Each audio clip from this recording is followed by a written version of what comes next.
Bom dia, irmãos. Vamos começar o nosso culto. Hoje a nossa EBD foi mais longe. Só para dizer para vocês que não vieram, que vocês estão perdendo, tá bom? Quem estava aqui, levanta a mão na EBD. Quem achou que foi bom, fala amém. Amém. Toma essa, viu? Vocês que não vieram. Queridos, estamos aprendendo na EBD sobre a vida e as obras do apóstolo Paulo, tá bom? A gente não... Vamos oficializar Paulo e suas cartas? Vamos? Então, está oficializado. O nome é Paulo e suas cartas, tá bom? E, gente, é muita coisa e tem sido muito legal, tá? Então, tivemos a segunda aula hoje. Se você perdeu, ela estará lá no YouTube. A primeira já está lá no YouTube e a segunda estará também, ou hoje, ou durante a semana aí, vai estar lá no YouTube. Então, você... eu falo assim, ou hoje, ou essa semana, porque eu não tenho expectativa de entrar no mesmo dia, mas o Gilberto é tão eficiente. Gente, semana passada, eu saí daqui da igreja, eu ainda não tinha chegado na casa da minha sogra onde eu fui almoçar. A Cris já tinha mandado mensagem dizendo assim, dá o título da mensagem de hoje. A gente mandou o título, quando eu voltei para casa já estava postada a mensagem, que eu tinha acabado de pregar. Então, por isso que eu falo assim, né? Não sei se hoje ou outro dia, né? Mas vai estar lá. Se você perdeu as aulas, assista, é muito rico, muito conteúdo. Se você assistiu aqui, assista de novo, porque eu sei que tem muita coisa que passou. Tá bom? E, gente, temos planos imensos sobre esse tema aí, vai ser muito legal, já está sendo e será ainda mais, tá bom? Vamos a alguns outros avisos aqui. Todo domingo às 9 horas da manhã, EBD, tá? Dia 15 de novembro, também conhecido como sábado que vem, nós teremos a nossa noite de jogos dos jovens, ok? Que será lá na Casa do Aconselhamento. Alguém sabe onde fica a Casa do Aconselhamento? É aquela ali, ó, bem ali, verde. Tá bom? Cor bonita, né, Paulo? Verde, né? Ele tá de verde hoje aí, olha lá. Ó. Eu sou corintiano, mas eu gosto de verde, sabia? Que coisa, né? A tolerância que Jesus me ensinou. Tá, queridos? Então, jovens estão todos convocados a participar, tá bom? Tem aí um pedido de R$10 para o lanche, certo? Só para ajudar aí em cobrir o lanche, tá? Mas é muito legal, participe, não perca. 15 de novembro, sábado que vem, feriado também, viu? Né? Proclamação da República, mas é sábado, então serve de muita coisa. 7h30, desculpa, falei 7 horas, né? 7h30, tá? Próximo. Células, grupos pequenos grupos, grupos de comunhão, grupos caseiros, qualquer nome que você queira dar. O nome mais bonito é que eles dão nos Estados Unidos, que é Life Group, grupo de vida, bonito, né? Mas em português fica meio grupo de vida, parece Alcoólicos Anônimos, né? Então... Vamos colocar PA, sabe o que é PA? Pecadores Anônimos. Porque só tem pecador nesses grupos, mas a gente está ali celebrando a graça. Então, pequenos grupos, faça parte de um pequeno grupo, queridos, participe, fale com a gente aí hoje, ou manda uma mensagem lá para o Ranieri, ou manda para a gente também, ou manda no grupo da igreja. Com quem que eu falo para entrar no pequeno grupo? Fala. Ou manda uma mensagem para um dos líderes, eu sou um dos líderes, o Ranieri é outro líder, o Milton é outro líder. Manda mensagem e fala assim, eu quero ir num grupo, posso ir no seu? Ele te passa o dia, o endereço e vamos lá, tá bom? Tem sido muito bom, queridos, e está perto aí das férias dos grupos, então entra logo. Classe preparatória para o batismo, começaremos semana que vem no horário da EBD, tá bom? Então, semana que vem, domingo, 9 horas da manhã, classe preparatória para o batismo. Eu quero participar e não dei meu nome ainda, dá tempo, tá? Dá tempo de dar o nome, se não... Só para o ano que vem. Melhor batizar logo, viu, gente? Porque você não sabe, né? Vai que acontece alguma coisa. Cadê? Tá bom? Não, vamos... Se você quer se batizar, não é batizado ainda, quer se batizar, dê seu nome aí para a classe de batismo, que vai começar domingo que vem, às 9 horas da manhã. Próximo. Cultos de Natal. 7 de dezembro, o musical infantil. 14 de dezembro, o musical do coro misto. 21 de dezembro, o nosso culto de Natal da igreja, que não vai ser musical, vai ser o culto de Natal mesmo. Deixa eu falar uma coisa, meus queridos, que eu esqueci de falar. Volta um aí, lê. Que é programação de dezembro também. Nosso batismo será dia 21 de dezembro, mas de manhã. À noite, o nosso culto de Natal. Tudo bem, queridos?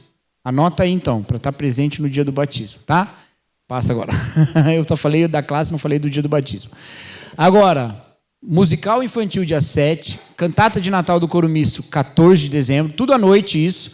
21 de dezembro, nosso culto de Natal à noite também. Queridos, está ficando lindo os preparativos das crianças, dos adultos, de todo mundo, tá bom? Dos anjos do céu, que eu sei que eles também estão louvando, né? Bem bonitos. Então, não perca a nossa programação de Natal. Gente, você não precisa... Deixa eu falar uma coisa com vocês aqui. Agora é sério isso aqui. Você vai celebrar o Natal, não vai ter jeito. Eu não gosto de Natal, eu evito o Natal. Não tem jeito. Você vai entrar numa loja, vai ter um festão ali, uma bolinha pendurada. Não é? Você vai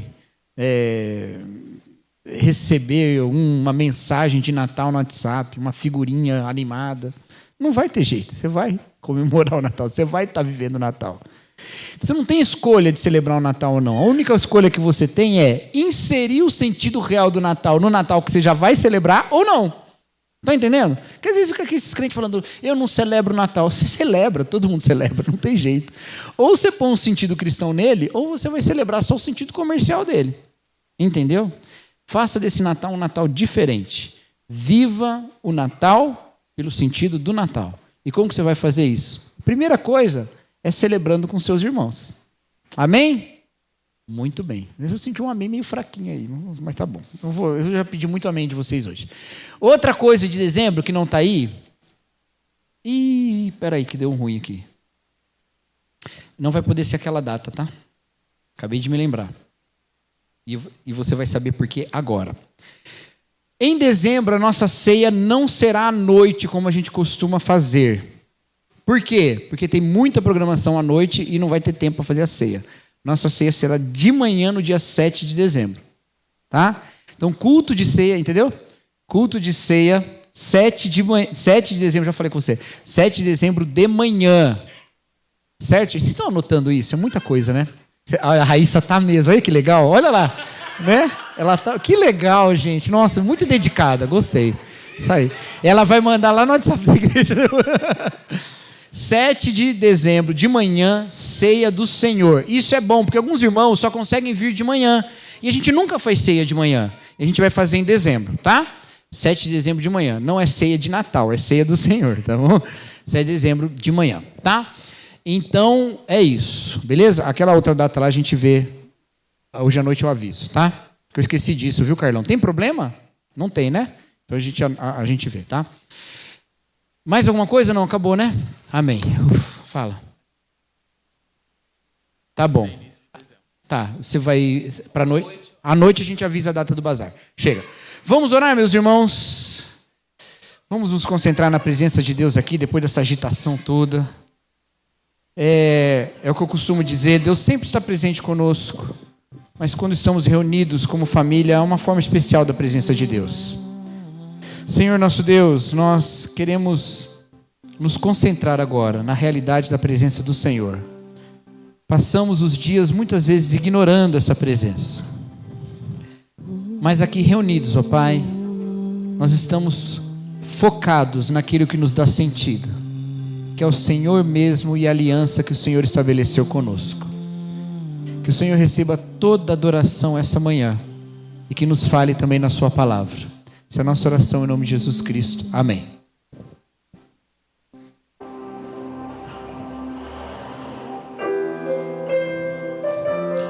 Queria convidar você a se colocar de pé, se você puder, para que a gente comece nosso tempo de louvor.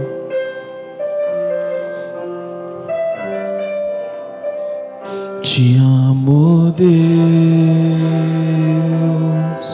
tua graça nunca falha. Todos os dias eu estou em tuas mãos. Desde quando me levanto até eu me deitar. Eu cantarei da bondade de Deus. És fiel em todo tempo. Em todo tempo tu és tão bom. Com todo fôlego que tenho, eu cantarei da bondade de Deus. Obrigada pela tua bondade, Senhor, pela tua fidelidade, Pai, que nos alcança todos os dias. Tua doce voz que me guia em meio ao fogo, na escuridão, tua presença me conforta. Sei que és meu Pai, que amigo és. Vivo na bondade de Deus. És fiel em todo tempo. Em todo tempo tu és tão bom. Com todo fôlego que tenho, eu cantarei da bondade de Deus. Tua bondade me seguirá, Senhor. Tua bondade me seguirá, Senhor. Eu me rendo a ti, te dou o meu ser, entrego tudo a ti. Tua bondade me seguirá, Senhor. Tua bondade me seguirá, Senhor. Eu me rendo a ti, te dou o meu ser, entrego tudo a ti. Tua bondade me seguirá, Senhor. És fiel em todo tempo. Obrigada, Senhor. Em todo tempo tu és tão bom. Com todo fôlego que tenho, eu cantarei da bondade de Deus. Eu cantarei da bondade de Deus. Eu cantarei da bondade de Deus. Obrigada, Senhor, porque nós podemos cantar sobre a tua bondade, sobre a tua fidelidade, Pai. Em tantos momentos da nossa vida, Senhor, em todos eles nós podemos dizer que o Senhor foi bom e que o Senhor é bom. E o Senhor continuará sendo, porque o Senhor é assim. Obrigada, Pai, porque teu é o reino e nós, como tua igreja, podemos declarar isso, Pai, de que é um reino eterno. E é esse reino que traz esperança para o nosso coração, Pai. Tudo passará, mas o teu reino não passará, Senhor. Os reinos se abalam, os povos se curvam, as bocas se abrem, as mãos se levantam para dizer que tu és o Rei, para dizer que tu és o Senhor.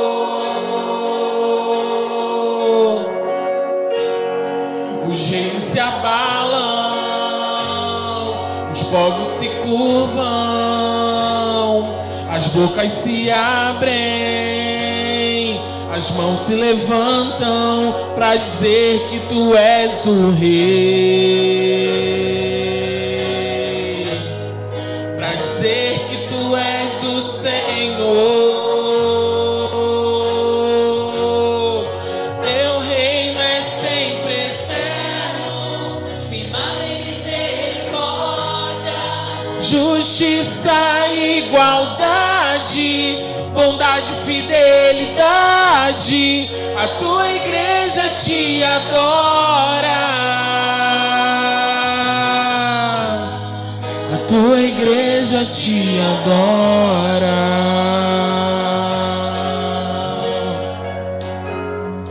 Os reinos se abalam, os povos se curvam, as bocas se abrem, as mãos se levantam para dizer que tu és o rei,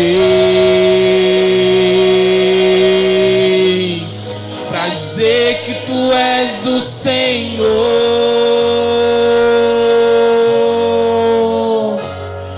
Os reinos se abalam,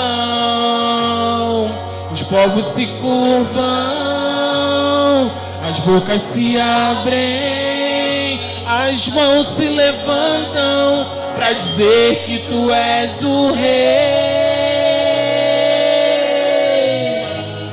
para dizer que tu és o Senhor, para dizer que tu és o rei, para dizer que tu és o Senhor. Teu reino é sempre eterno, firmado em misericórdia, justiça e igualdade, bondade e fidelidade. A tua igreja te adora, a tua igreja te adora. Teu reino é sempre eterno, firmado em misericórdia, justiça e igualdade, bondade e fidelidade. A tua igreja te adora, a tua igreja te adora. Teu reino é sempre eterno, firmado em misericórdia, justiça e igualdade, bondade e fidelidade. A tua igreja te adora, a tua igreja te adora, a tua igreja te adora, a tua igreja te adora. Obrigado, Senhor, porque nós podemos te adorar e declarar isso, Pai, com confiança. Assim como nós também podemos declarar com confiança de que o Senhor é o nosso Salvador maravilhoso, Pai. Muito obrigada por isso, Senhor.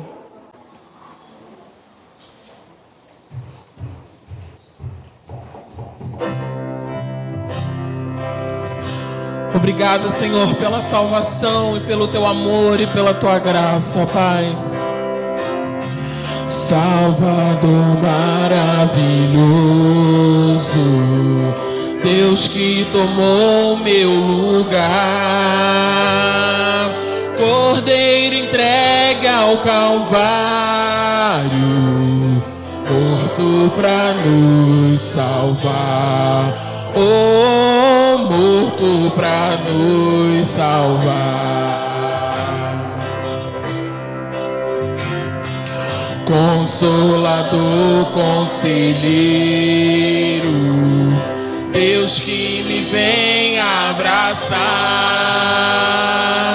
na noite escura da alma.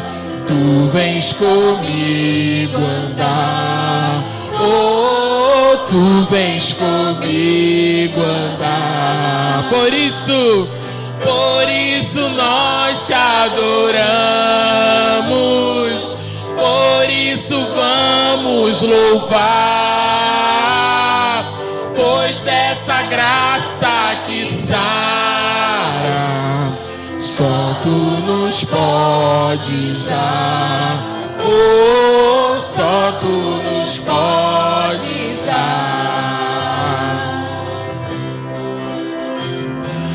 Pai poderoso e infinito, Deus que não cansa de amar, em meio às nossas fraquezas, nós vamos te buscar. Oh, nós vamos te buscar. Por isso nós te adoramos, por isso vamos louvar, pois dessa graça que sara, só tu nos podes dar. Oh, só tu nos podes dar. Por isso nós te adoramos, por isso vamos louvar, pois dessa graça que sara, só tu nos podes dar. Oh, só tu nos podes dar. Oh, só tu nos podes dar. Obrigado, Senhor. Obrigada, Pai, porque essa graça nós só encontramos em Ti. Obrigada porque o Senhor é o nosso Salvador e por isso nós não precisamos ter medo. Obrigada, Senhor, porque essas verdades, elas são realidades na Tua palavra, em quem o Senhor é, e também podem ser realidades na nossa vida. Obrigada por esse tempo, Pai, de louvor e de adoração, em que nós juntos, como Teu povo, podemos declarar e cantar. E do mesmo modo, nós já Te agradecemos também, Senhor, pelo momento em que a Sua palavra será pregada e exposta. Senhor, que o Senhor continue nos abençoando e que o nosso coração permaneça muito aberto a tudo aquilo que o Senhor falará, Pai, nessa manhã. Assim como já foi na EBD, cremos também que do mesmo modo será agora. Pai, muito obrigada por isso. Em nome de Jesus. Amém.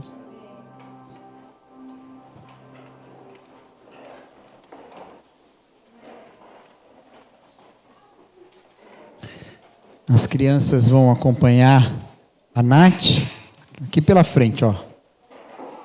Irmãos,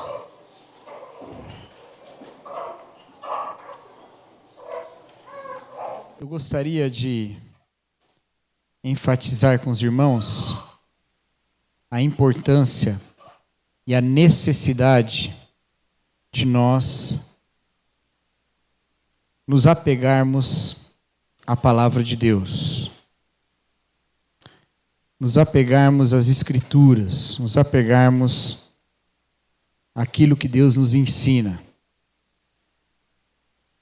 Eu gostaria de enfatizar isso hoje, porque eu acho que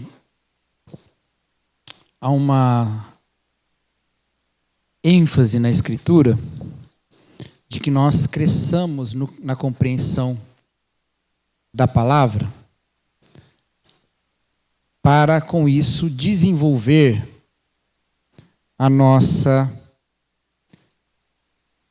espiritualidade mediada única e exclusivamente por Jesus Cristo. Como assim?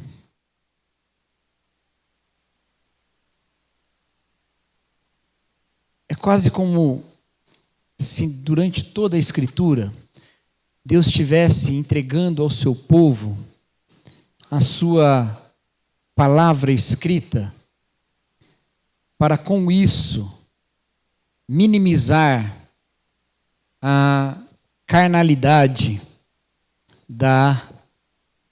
de figuras de liderança. Não é o único motivo pelo qual Deus dá a lei ao seu povo. Dá a palavra ao seu povo, mas é também um motivo. Quando a gente olha no Antigo Testamento e vê a corrupção da liderança do povo, como os reis, os sacerdotes, a gente vê que a solução para isso não é sempre um juízo de Deus trazendo condenação sobre aquele indivíduo, mas é também o anúncio da sua palavra, no caso por meio de profetas. E esses profetas aparecem sempre portando a palavra de Deus. E às vezes esses profetas se organizavam como classe. E aí eles também se corrompiam. E aí Deus levantava outras pessoas e dava a eles a palavra de Deus. Como acontece com Amós, que ao levantar-se contra a corrupção do povo, diz: eu não sou profeta nem filho de profeta. Mas estava profetizando e é um dos livros proféticos. No momento em que a gente não tem a Bíblia escrita completa, profetas levantavam-se e denunciavam a corrupção do povo e da liderança. Hoje, nós temos a palavra de Deus nas nossas mãos, de modo que todos nós podemos dizer, à semelhança dos profetas, que somos portadores da palavra de Deus. Ainda assim, frequentemente nós nos afastamos dela. E ao nos afastar da palavra, nos tornamos reféns de todo tipo de loucura. E no tempo em que a gente vive, você não precisa nem frequentar a igreja de um maluco para ser impactado com maluquices. Porque o pregador doido está na sua casa através das redes sociais. Antigamente era através da TV, mas na TV era 3, 4 no máximo. E você tinha que estar na hora do culto ali para ver. E agora não, é o tempo todo tem maluco falando o tempo todo em todo lugar contigo. Sendo assim, meus irmãos, conhecer a palavra de Deus é uma defesa, uma proteção. Porque a Bíblia, em todo o tempo, fala sobre o risco dos falsos mestres e dos falsos profetas. Em todo o tempo, a Bíblia fala sobre o risco de falsos ensinos que nos afastam de Deus. E eles não só nos afastam de Deus, mas nos submetem a situações terríveis. O texto que eu considero mais enfático sobre esse assunto no Novo Testamento é também um dos menores textos do Novo Testamento, que é a Epístola de Judas. Abre sua Bíblia aí na Epístola de Judas. E se você nunca leu a Epístola de Judas, talvez você esteja se perguntando: mas Deus é tão gracioso que pegou lá o tal do Judas que traiu Jesus e deixou ele botar uma carta na Bíblia? Não. Não é o mesmo Judas, ok? Inclusive, nós temos o mesmo nome para os dois Judas, né? O Judas Iscariotes e esse Judas, que na verdade para os 3 Judas, né? Esse aqui que é irmão de Jesus e o Judas Tadeu e o Iscariotes. Nós temos o mesmo nome para eles, mas em inglês não é assim, sabia disso? Esse livro em inglês chama Jude, não Judas. E Judas é o traidor. Mas tanto em grego quanto em hebraico é o mesmo nome, tá? Que é o nome Judá. É o mesmo nome, é o nome Judá. Lá da tribo de Judá, é o nome dele. E nós vamos passar um pouquinho por essa carta aqui, que é uma pequena carta. Uma minúscula carta. Mas ela é tão cheia de ensinamentos. E ela é uma minúscula carta que está todinha contida, quase toda, todinha não, mas uma grande parte dela está contida em 2 Pedro. Com mudanças, com palavras diferentes, mas está lá. E isso traz algum debate, inclusive, sobre quando que essa carta foi escrita, quem que escreveu primeiro, o que veio primeiro, veio 2 Pedro, veio Judas. Eu sou da opinião bastante minoritária nesse caso, que acredita que Judas veio antes de 2 Pedro e que Judas escreveu Judas e Pedro escreveu Pedro. Em geral, quem defende a autoria das duas cartas defende que 2 Pedro foi escrita antes. E quem não defende a autoria com esse nome das duas cartas defende que Judas foi escrito antes. Eu estou na opinião bastante minoritária que diz que Judas foi escrito antes de 2 Pedro, mas Judas escreveu Judas e Pedro escreveu 2 Pedro. Tá? E esse texto de Judas é muito interessante. Eu vou começar do versículo 1, mas eu quero enfatizar o versículo 3 aqui com vocês. Tá? Então ele diz assim, Judas, servo de Jesus Cristo e irmão de Tiago, aos que foram chamados, amados por Deus Pai e guardados por Jesus Cristo, que a misericórdia, a paz e o amor sejam multiplicados a vocês. Amados, embora eu tivesse me empenhado muito para escrever a vocês acerca da salvação que compartilhamos, senti que era necessário escrever para encorajá-los a batalhar pela fé que foi confiada aos santos, de uma vez por todas, pois certos homens, cuja condenação fora anunciada havia muito tempo, infiltraram-se dissimuladamente no meio de vocês. Esses são ímpios, transformam a graça do nosso Deus em devassidão e negam Jesus Cristo, o nosso único soberano Senhor. Embora já tenham conhecimento de tudo isso, quero lembrar vocês de que Jesus salvou um povo da terra do Egito, mas destruiu posteriormente os que não creram. Quanto aos anjos que não conservaram sua posição de autoridade, mas abandonaram a própria morada, ele os tem guardado em trevas, presos em concorrentes eternas, para o juízo do grande dia. De modo semelhante, Sodoma e Gomorra e as cidades ao redor se entregaram à imoralidade, a relações sexuais antinaturais, estando sob o castigo do fogo eterno. Elas servem de exemplo.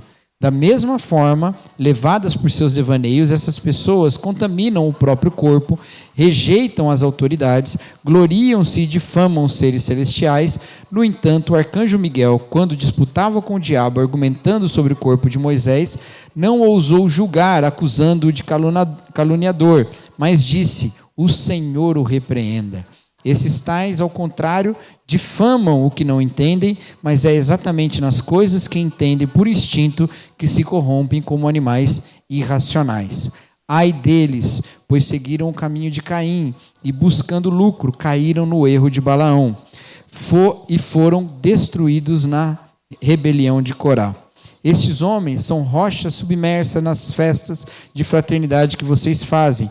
Come com vocês sem temor algum, de modo que pastoreiam a si mesmos. São nuvens sem água, carregado pelo vento, de um lado para o outro. Árvores de outono sem frutos, 2 vezes mortas, arrancadas pela raiz. São ondas bravias do mar que espumam seus próprios atos vergonhosos. Estrelas errantes, para quem está reservada a escuridão das trevas para sempre. Enoque, o 7º desde Adão, profetizou acerca deles. Vejam, eis que o Senhor vem com seus milhares de santos para julgar todos e convencer cada um dos ímpios a respeito de todos os atos de impiedade que eles cometeram impiamente e acerca de todas as palavras insolentes que os pecadores ímpios falaram contra ele. Estes são murmuradores e descontentes que seguem os seus desejos impuros, falam altivamente e adulam os outros para tirar vantagem. Todavia, amados, lembrem-se do que foi predito pelos apóstolos do nosso Senhor Jesus Cristo. Eles diziam a vocês: nos últimos tempos haverá zombadores que seguirão seus próprios desejos ímpios. Esses são os que causam divisões entre vocês, os quais se deixam levar por seu instinto natural, pois não têm o Espírito. Quanto a vocês, amados, edifiquem-se na santíssima fé que vocês têm, orando no Espírito Santo. Mantenham-se no amor de Deus enquanto aguardam a misericórdia do nosso Senhor Jesus Cristo para a vida eterna. Tenham compaixão daqueles que duvidam. Salvem outros, arrebatando-os do fogo. A outros ainda mostrem misericórdia com temor, odiando até a roupa contaminada pela carne. aquele que é poderoso para protegê-los de tropeçar e apresentá-los sem mácula e com grande alegria diante da sua glória, ao único Deus, o nosso Salvador, sejam glória, majestade, poder e autoridade por meio de Jesus Cristo, o nosso Senhor, antes de todos os tempos, agora e para todos sempre. Amém. Pronto, você leu já um livro inteiro da Bíblia hoje. Queridos, o que chama atenção nesse livro é o versículo 3, em que Judas diz o seguinte: eu me empenhei muito para escrever para vocês sobre a salvação, mas senti que era necessário escrever para encorajá-los a batalhar. Que coisa, não é? O que há de mais central no ensino que não seja a salvação? O que há de mais importante no compartilhar da palavra de Deus que não seja aquilo necessário para a salvação? Mas Judas diz: eu senti que era mais importante nesse momento, que era mais necessário nesse momento, escrever para vocês sobre a necessidade de batalhar pela fé. Você está entendendo a seriedade disso? E por quê? Pelo texto a gente entende qual que era a urgência desse tema. Havia entre eles mestres que estavam enganando o povo. Então Judas, enquanto está lá escrevendo sobre a salvação, fala: pera, tem que escrever uma outra coisa. E vai escrever sobre um alerta a respeito dos falsos ensinos, a respeito dos falsos mestres. Isso porque, meus queridos, falsos mestres têm o poder de nos afastar do conhecimento da verdade da salvação. Olha como isso é sério, meus queridos. Olha como é sério o papel de quem ensina. E olha como é perigoso ter alguém que ensine sem estar com fidelidade à palavra de Deus. É quase como se Judas falasse assim: se eu não ensinar vocês a batalhar contra os falsos mestres e contra o falso ensino, escrever sobre a salvação será inútil. De vez em quando eu vejo umas pessoas falando assim: olha, eu não fico falando muito sobre os erros, sobre as heresias, eu falo sobre a verdade. E tem até uma ilustração sobre isso, né? Daquele... acho que eu já até usei essa ilustração aqui uma vez, mas ela é limitada. Daquele especialista em notas falsas de dinheiro, né? Para quem não sabe, dinheiro e nota era uma coisa que existia no passado, que a gente usava um papelzinho colorido assim. Notas falsas de dinheiro, o cara era especialista nisso. E aí, numa entrevista, perguntaram para ele: quantas notas falsas você conhece? Ele falou: eu não conheço nenhuma, eu só conheço a verdadeira. E ela é suficiente para eu julgar as falsas. É bom isso, mas é limitado. É limitado, porque aqui Judas podia gastar muito tempo falando sobre a verdade, mas ele entende que naquele momento era urgente falar sobre o que estava acontecendo nessas igrejas para as quais ele manda essa carta. A gente não tem muitas informações sobre qual é o tipo de heresia aqui, mas eu já falo sobre as que a gente tem. Mas essa urgência de anunciar sobre os dentes dos lobos é algo que a gente encontra em toda a Bíblia. E a gente encontra aqui de maneira muito enfática e muito condensada. Por que é condensada? Porque ele fala muito sobre isso numa carta curtinha. Ela está condensada aqui. De maneira muito condensada. Judas ataca essa situação. Eu fico um pouco assustado com quanto a gente ignora isso. Quanto a gente passa por cima desses alertas da Bíblia. O quanto é muito mais presente no discurso cristão evangélico contemporâneo que mestres, pastores, teólogos devem respeito única e exclusivamente pelo cargo que exercem. E isso não é um ensino bíblico. Qualquer respeito que estes têm pela sua fidelidade em ensinar as Escrituras. E é só por isso.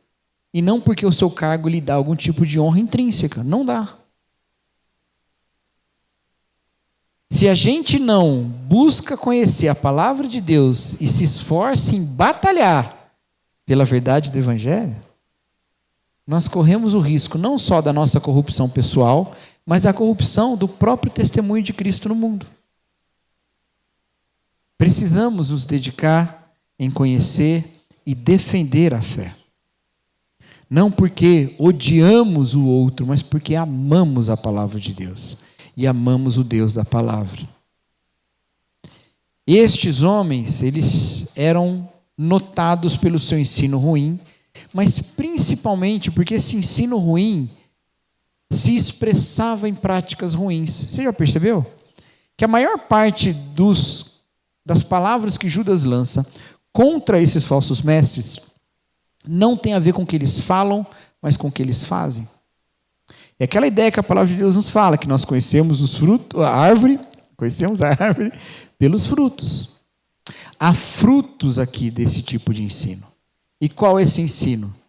Nós temos um pequeniníssimo resumo de qual é esse ensino. Dá uma olhadinha ali no versículo 4, versículo 4. Ele fala assim: pois certos homens, cuja condenação fora anunciada havia muito tempo, infiltraram-se dissimuladamente no meio de vocês. Está no meio deles. Aí, estes são ímpios, transformam a graça do nosso Deus em devassidão e negam Jesus Cristo, nosso único soberano e Senhor.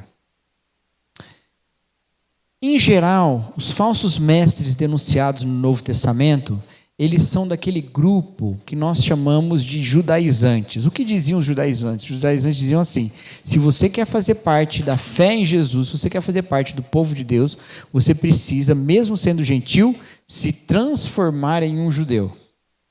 Fazer circuncisão, adotar todas aquelas obras da lei que são distintivas do judaísmo. Isso são judaizantes. Não são meros legalistas, cumprem a lei. Não, torne-se um judeu. Paulo vai combater muitos judaizantes em várias das suas cartas. Mas não é esse o tipo de heresia que está acontecendo aqui, que Judas está enfrentando. É algo muito mais próximo do que no nosso tempo ficou conhecido como hipergraça. O que é a heresia da hipergraça? A graça de Deus é tão abundante que basicamente não há pecado. Paulo chega a falar contra esse tipo de heresia ou de ensino errado nas suas cartas? Chega. Quando ele escrevendo aos Romanos diz assim: que diremos, pois? Continuaremos pecando para que a graça aumente? De maneira nenhuma. Então, ali ele está falando exatamente desse tipo de pensamento. Bom, se Deus sempre tem mais graça do que o meu pecado, eu vou pecar mais e vou ter mais graça. Essa é a ideia da hipergraça. Mas o ensino de Paulo lá em Romanos é: vocês já morreram para essa velha vida e agora vocês têm uma outra natureza. Tendo uma outra natureza, você deve viver de uma outra maneira.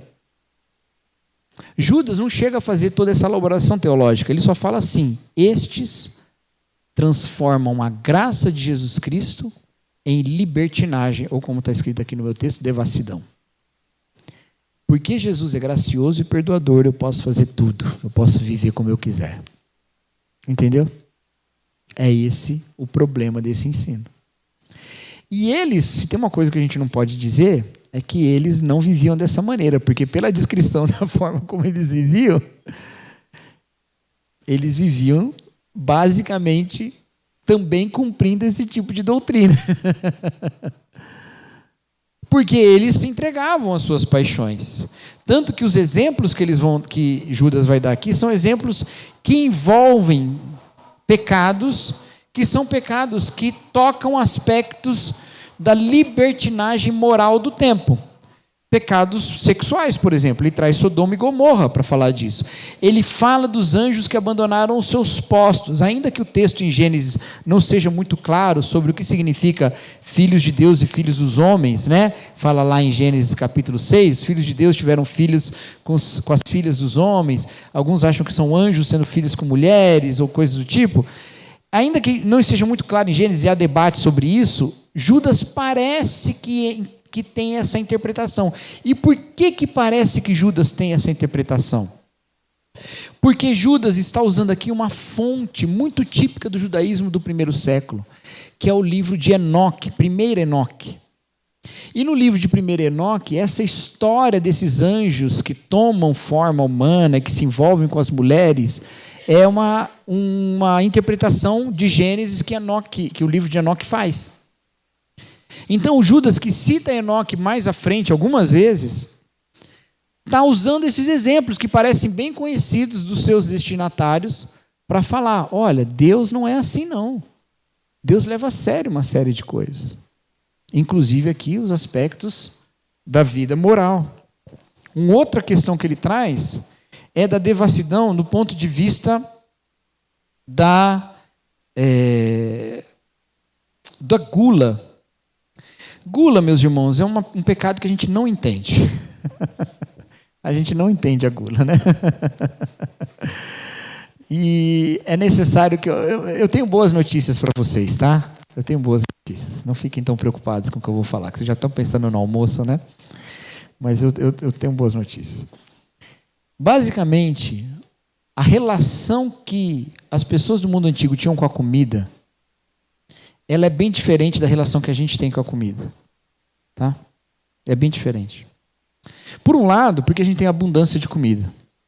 Então, assim, aquilo lá que a sua mãe te falava, olha, come tudo, tem gente passando fome, né? Ou assim, olha, come tudo, tem gente que não tem nem isso para comer. Você falava, ainda bem, porque isso aqui está horrível. Não, brincadeira. Mas, não cola muito. Por que não cola muito? Porque o nosso problema não é falta de alimento no mundo de hoje. Tudo bem? Então, se você é uma pessoa que come demais, você não está tirando de ninguém, porque não tem alimento faltando, tem alimento mal distribuído. Não era assim no mundo antigo. Tá? Havia falta de alimento, especialmente pontual, em vários lugares. Mesmo que se produzisse muito alimento em alguns períodos, isso não tirava o risco de faltar daqui um pouco de tempo. Principalmente porque nem geladeira tinha, gente. Então não dava para ficar guardando as coisas. Né? Tinha outras maneiras de conservar o alimento. Então, conservante, então, né? Não tinha jeito. Então a relação era muito diferente. O que era a gula? A gula, meus queridos, era uma pornografia, né? É uma porneia, como é que chama a palavra que a gente usa para falar de imoralidade sexual? É uma imoralidade mesmo, vamos ficar com essa palavra. Era uma imoralidade gastronômica. Ela tinha a ver com comer e outro não tem comer, ostentar esse tipo de comida, esse tipo de alimentação diante dos outros, porque isso também significava algo, você comer diante dos outros, ou comer de uma maneira que os outros não podem comer. Né? Mas tinha a ver também o viver pelo prazer. E no caso, o prazer de comer. Então ele estava muito próximo, o pecado da gula estava muito próximo de outros tipos de moralidade que tinham a ver apenas com satisfação do prazer. Era uma negação da função da alimentação em termos de saciedade, nutrição e partilha. Eram vários desses aspectos que isso era. Tanto que parte do mundo antigo tinha a prática, né? Isso não era espalhado, tá, gente? Não era espalhado. Tem um monte de mito sobre isso, mas assim, havia gente que comia tanto que queria abrir mais espaço para comer. E há um certo debate sobre essa prática, mas alguns até botavam para fora para comer mais. Pronto, ninguém está pensando no almoço mais agora, né? Estes pastores, líderes, eles nas festas de amor, que eram as festas que o povo tinha, né? Eles comiam muito. Eles eram pastores que apacentavam a si mesmos, o texto fala. E essa imoralidade tinha a ver com essa visão de hipergraça. Corrupção da sexualidade, corrupção nas festas, na alimentação. Hoje, o que seria isso? A nossa relação com a comida não passa tanto por isso, ainda que às vezes passe, mas não passa tanto. A nossa relação mais disfuncional nesse aspecto é com a bebida mesmo. É que quando a gente fala de bebedeira na Bíblia, a gente está falando de de embriaguez. Né? Está falando de embriaguez. Mas tem a ver com isso. Às vezes o cara não é um alcoólatra e tudo, mas ele, quando bebe, aquilo vira o centro da sua vida. Né? É mais ou menos essa ideia. Talvez isso já caracterize como alcoolismo, né? Eu acho inclusive, que caracteriza. Seria mais próximo disso, mas com comida, entendeu? E não só com bebida. Com bebida também, porque as festas o povo estava arrebentando com tudo. Então eles pegavam a graça de Jesus e identificavam o exagero dos prazeres da vida como uma expressão dessa graça. É o pecado contrário daquilo que Paulo fala aos Colossenses, quando diz que aqueles diziam não toque, não prove, não manuseie. Eles achavam que o ascetismo era santidade, era edificação, era salvação. Esses aqui acham que na verdade a devassidão é salvação, porque é parte da graça de Deus. Quando a Bíblia nos chama para um equilíbrio nessas duas coisas, entendendo para que Deus criou cada coisa. Tem um outro lugar em que Paulo combate essa ideia, que é quando ele escreve aos Coríntios, quando ele fala assim, tudo me é lícito, mas nem tudo me convém. Ali ele está falando de gente que fala, tudo me é lícito. Essa é a ideia. E chegam a dizer o quê? Aos Coríntios também Paulo fala isso. O estômago foi feito para os alimentos, e os alimentos para o estômago. Comamos, bebamos e amanhã morramos. Era essa a ideia. Então essa ideia era uma ideia que não era muito típica do judaísmo. O judaísmo tinha uma série de limitações sobre essas coisas. Era uma ideia típica do paganismo. Eu acredito que alguns desses mestres caíam nesse erro justamente na sua tentativa de contextualização. Porque a gente, às vezes, tentando levar a evangelização para os outros, começa a querer contextualizar tanto que começa a corromper até os ensinos bíblicos. Contextualização não é um problema, na verdade é até necessário. E o cristianismo só se expandiu porque soube se contextualizar. Mas a gente tem que entender que contextualização pressupõe uma existência do texto, não só do contexto, do que é proposto, e não só do ambiente em que ele é proposto. Existe o texto, existe o contexto. A gente não pode perder o texto pelo contexto. Entenderam o que ele está combatendo aqui? Estes pastores que fazem isso. E o pior, na sua posição de liderança e de mestre, eles se aproveitavam disso tudo. Porque aí eles tinham as relações... E assim, eles têm o controle do discurso. E se tem o controle do discurso, eles não só se dedicam a qualquer tipo de prática sexual, mas eles submetem os outros que estão debaixo do seu ensino às suas vontades sexuais. Eles não se dedicam só a todo tipo de alimento, mas eles submetem os outros a dar a eles a saciedade. Que no nosso tempo não faz muita diferença, que a gente tem comida abundante. Mas lá fazia muita diferença. Entendeu? Porque no final, meus queridos, aquele que não tem Jesus por Senhor vai ter a si mesmo por Senhor. E é o que eles tinham. Então, Judas começa a destacar vários ensinos do Antigo Testamento, mas também ensinos de fora do que nós consideramos ensino do Testamento, escritos judaicos bem conhecidos pelas pessoas ali. E ele fala, por exemplo, que uma das características desses falsos mestres é que eles difamam os seres celestiais ou os seres superiores, as autoridades. Quem são as autoridades que são difamadas aqui? São anjos? Também, mas no caso aqui ele está falando de demônios mesmo. Ele está falando de mestres que não respeitam os demônios. Ué, e agora eu tenho que respeitar demônio? Basicamente é o que Judas está falando. O desrespeito pelos seres espirituais é marca de falso mestre. Você já viu pastores fazendo isso? Tirando sarro do diabo, falando assim, não, o diabo, né? Eu me lembro uma vez que o pastor contava que ele tinha expulsado um demônio por telefone. E ele falou assim, o diabo é tão burro que ainda atende ligação de pastor. Aí você fala, qual a edificação que você está trazendo, se não exibindo que você mesmo, até por telefone, consegue expulsar demônio? Mas Jesus não falou que nós vamos pisar com os nossos pés e tal. Nos deu autoridade. Aí o exemplo que Judas traz é de um texto que não está no Antigo Testamento, um texto conhecido dentro do judaísmo, do Testamento de Moisés, que diz da contenda entre o arcanjo Miguel e Satanás pelo corpo de Moisés. E diz que o arcanjo Miguel não falou assim para ele, Você é um caluniador. Eu lembrei lá daquele vídeo lá. Caluniador e mentiroso, mentiroso e caluniador.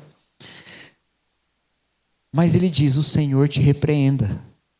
Porque a vitória sobre o maligno não é nossa, não é do pregador. A vitória sobre o maligno é de Deus. Deus o repreenda. Deus o vença. É esse tipo de coisa, porque quando o Satanás está submetido, entre aspas, a esse tipo de humilhação, na verdade ele ganhou, promovendo em você orgulho.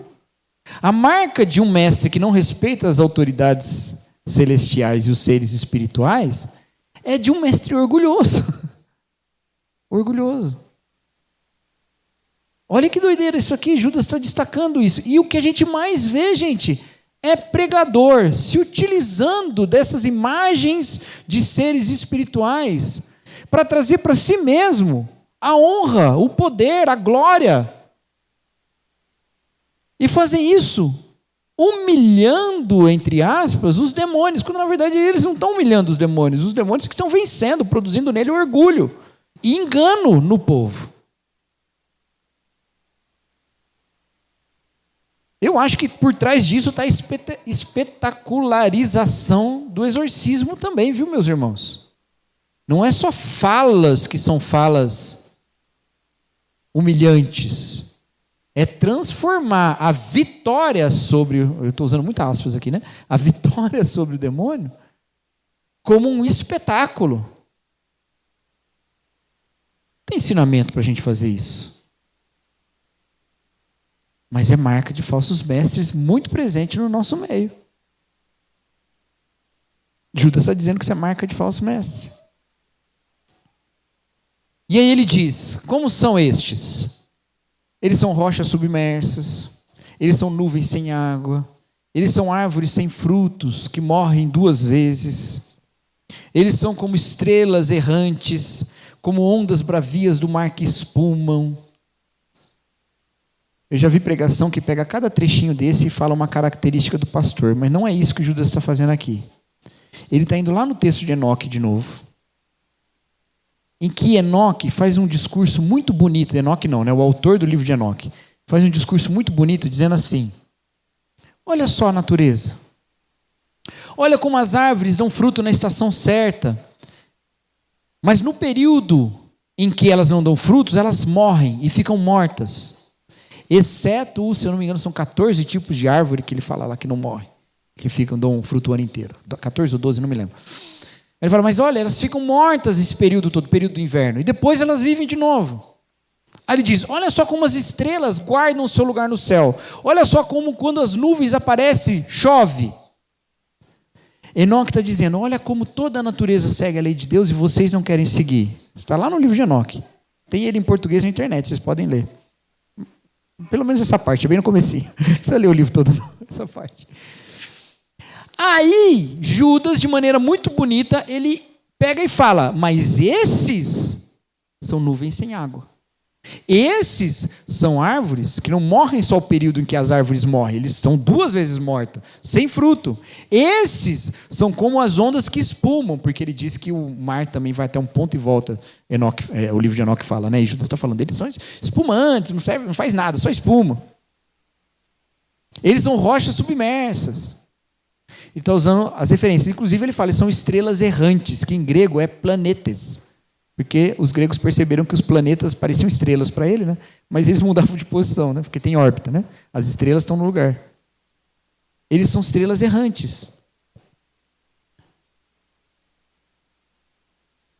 Além deles não poderem seguir a ninguém, mas não é isso que ele está dizendo aqui, eles estão falando, eles são aqueles que não se submetem à própria palavra de Deus. E vocês estão seguindo eles. É como seguir a natureza em colapso. Como se tudo que Deus criou se levantasse contra Deus mesmo. É isso que eles estão fazendo. É isso que eles estão fazendo. Eles deixam de reconhecer que Deus tem vontade. E aqui vem o erro desse tipo de ensino, meus irmãos. O ensino da hipergraça, o ensino da ideia de que não tem pecado, esse ensino, ele ignora que Deus não será gracioso se ele não tiver vontade. Se não existe pecado, meus irmãos, Deus não é gracioso, porque Ele não nos perdoa, porque se não tem pecado, não tem ofensa, se não tem ofensa, não precisa de perdão. E mais, se não tem pecado, Deus não é alguém que graciosamente nos abençoa, pelo contrário, Ele é alguém que nos priva de todos os prazeres e de todas as coisas boas, porque nessa vida tem bênção e tem sofrimento. Se você acredita que o mundo tem sofrimento por causa do pecado, e que Deus está lidando com isso, está trabalhando nisso, cada aspecto de alegria na vida se agradece a Deus. Mas se você entende que o pecado não existe, você fala, todo o sofrimento que existe no mundo só existe porque Deus não está deixando a gente ter mais prazer. Aí ao invés de falar, Deus, obrigado pela sua graça, a gente fala, Deus, cadê meu direito? Deus não é gracioso se o pecado não existe. E é por isso que aqueles que ensinam que não existe pecado, eles estão fazendo uma caricatura horrível de Deus. Horrível. Ou então eles vão ter que dizer que Deus está, de alguma maneira, impossibilitado de fazer o bem. Ele quer, mas ele não pode. Aí é um outro problema. Está vendo como o falso ensino nos impede até de conhecer o próprio caráter benéfico e gracioso de Deus? Porque Deus tem vontade. Porque Deus tem lei.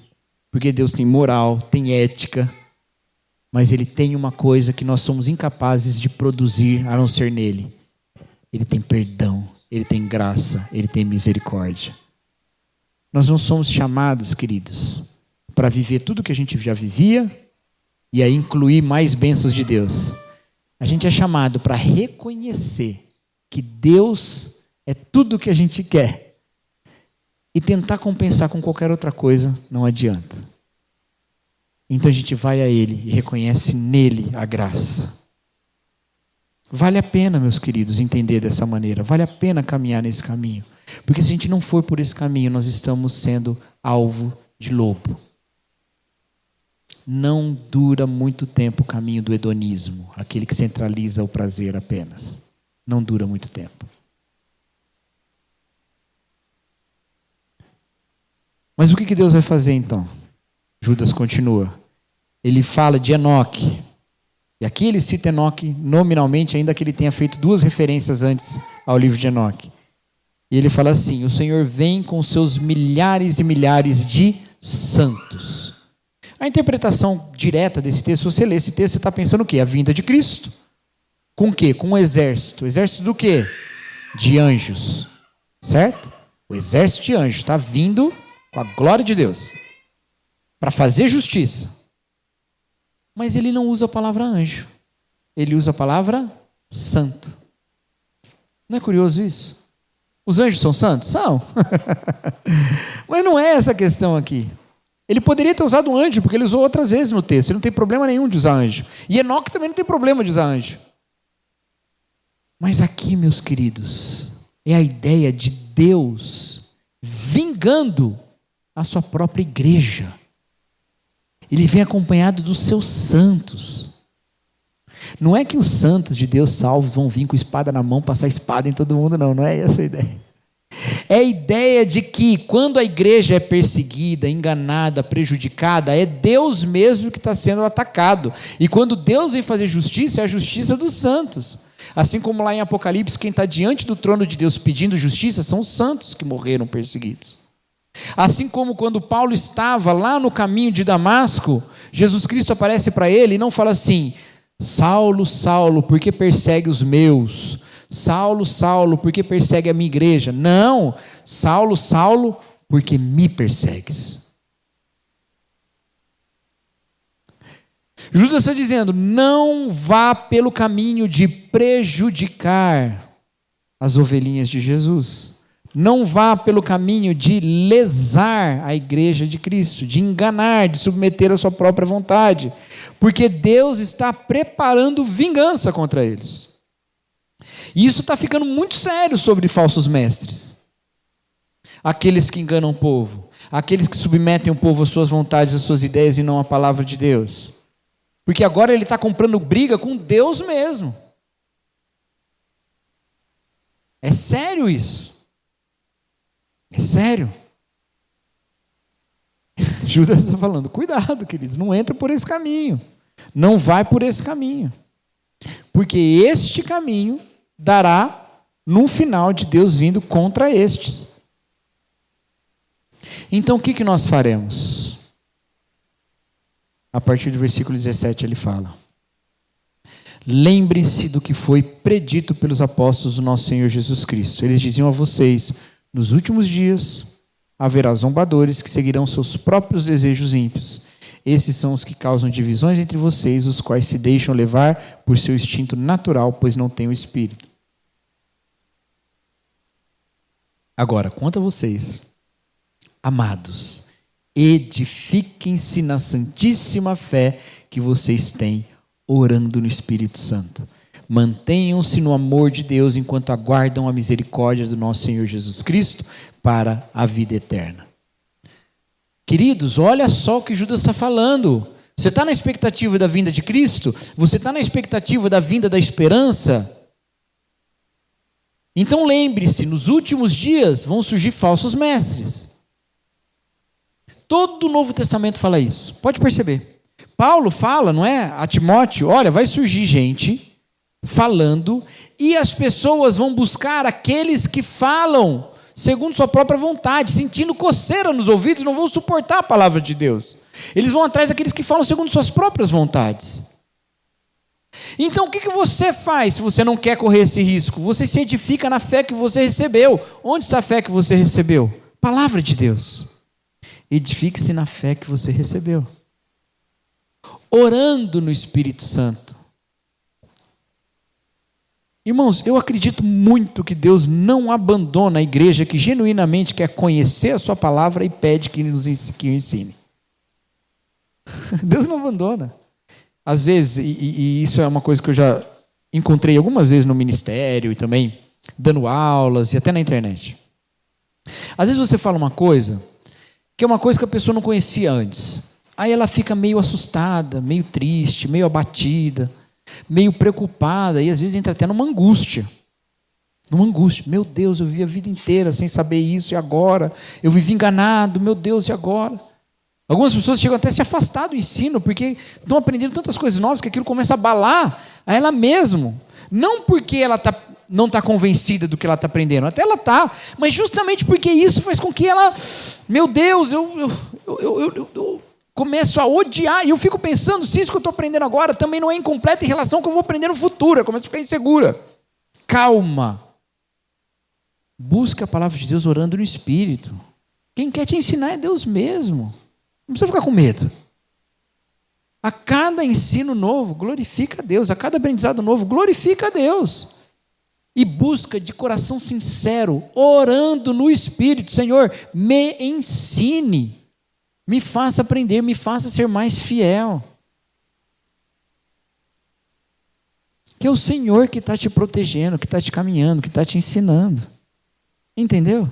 Não precisa ficar com medo. Se eu aprender uma coisa nova, meu Deus, e se depois eu descobrir que isso aqui não dá? Calma, Deus está te ensinando. Você está aprendendo, vai nessa caminhada. É que a gente tem uma questão, e ela vem da própria natureza da teologia. A gente acha que a teologia ela é eterna, enquanto os outros conhecimentos são passageiros.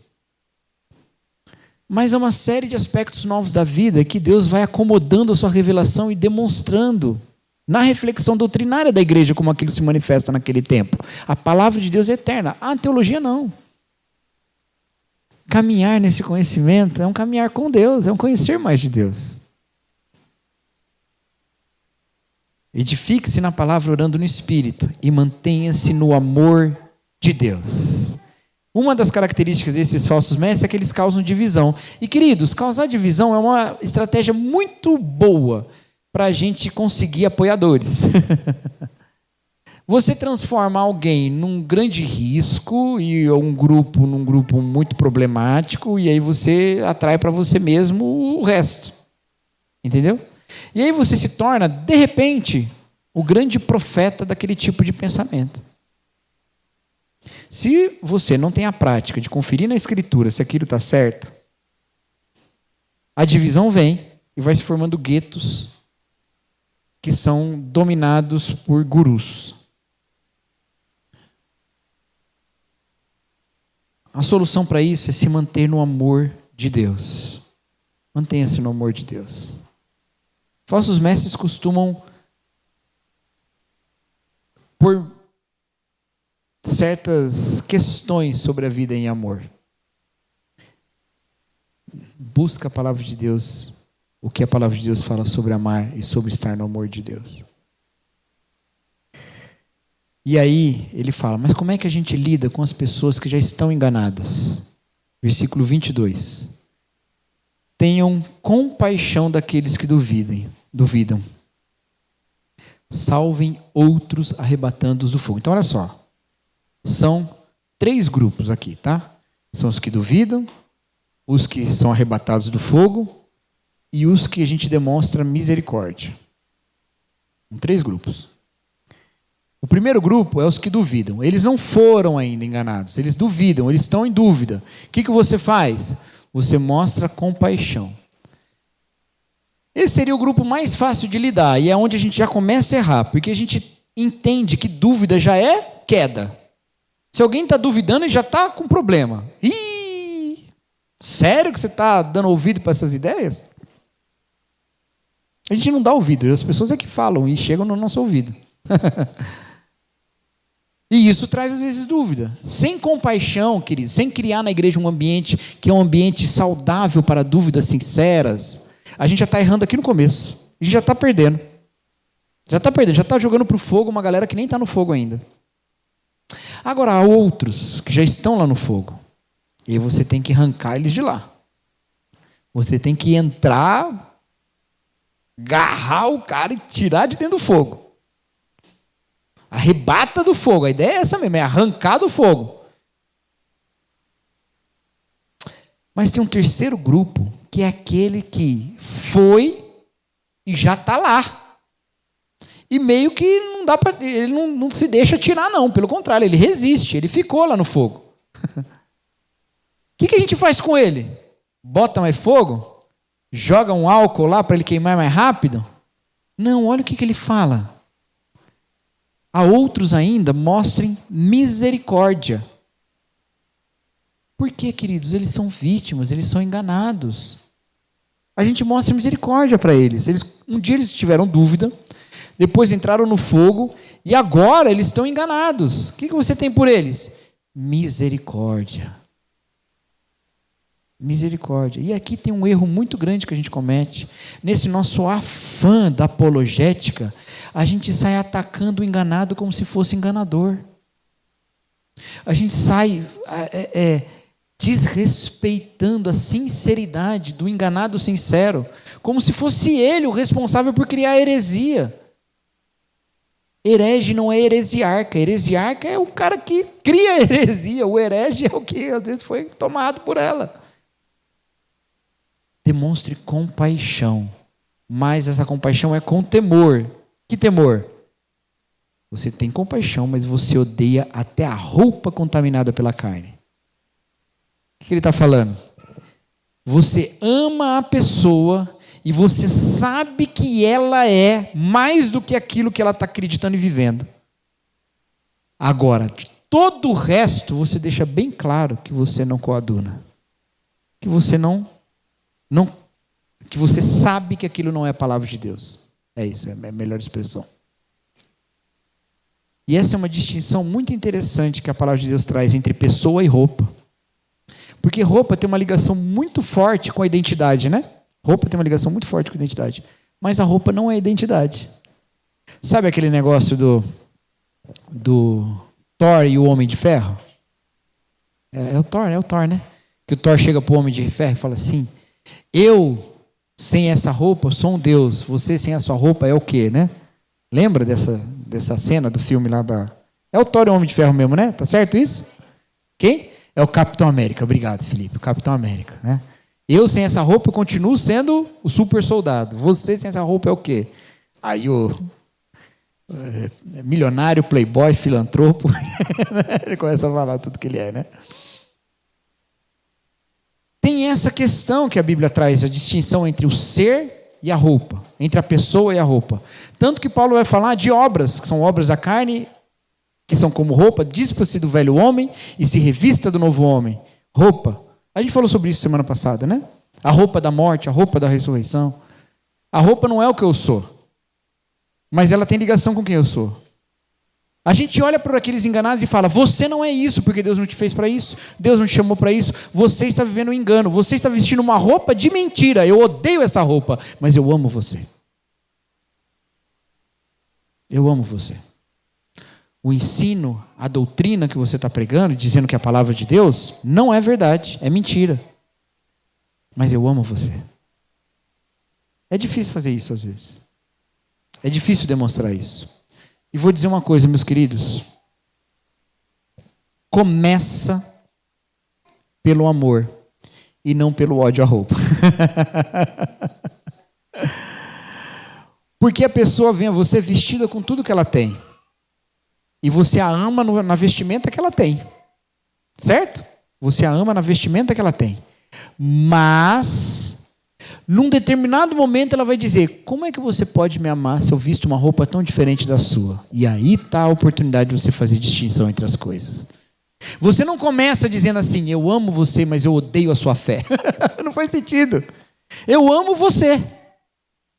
E quando chega no ponto certo, ela vai dizer, como é que você pode me amar? E tantos como você, que tem a mesma crença de você, parece me odiar. Mas você me ama e eu não tenho dúvida sobre isso. E aí ali está a oportunidade de dizer a diferença entre a pessoa e a roupa. Entendeu, meus queridos? E no final ele termina com uma doxologia que é das mais lindas do Novo Testamento. Aquele que é poderoso para protegê-los de tropeçar e apresentá-los sem mácula e com grande alegria diante da sua glória, ao único Deus, o nosso Salvador, seja glória, majestade, poder e autoridade por meio de Jesus Cristo, nosso Senhor, antes de todos os tempos, agora e para sempre. Judas não deixa dúvida, Deus é poderoso para nos guardar. Ele nos purifica, Ele nos apresenta sem mácula. Então a gente confiado nele, entra no fogo para arrancar a gente de fogo. Ama a gente que está enganada, tem misericórdia pelos que duvidam, mas não se contamina com falso ensino. Atenta para o pecado, alicerçado na palavra de Deus, vivendo a graça de Deus em santidade. Amém, meus irmãos? Vamos crescer no conhecimento de Deus, então? Vamos buscar mais a palavra de Deus? Não é por falta de aviso que a gente se deixa enganar por uns malucos por aí. O maluco é ser bonzinho, por uns mau caráter também. Tem maluco que tem mau caráter, tem de tudo. Vamos conhecer mais a palavra de Deus para estarmos firmes na palavra. Vamos orar, queridos. Senhor nosso Deus, obrigado pela sua palavra viva, eficaz. Obrigado porque ela nos salva de uma vida de mentira. Que o Senhor faça de nós, ó Deus, pessoas que ao conhecer o Senhor vivem de acordo com a sua vontade, se afastando, ó Deus, do pecado e cumprindo, ó Pai, a sua palavra, sendo nós mesmos, ó Deus, cartas vivas. O Senhor é poderoso para nos guardar de tropeçar e nos guardar de toda mácula. Que o Senhor nos guarde assim. Essa é a nossa oração em nome de Jesus Cristo. Amém.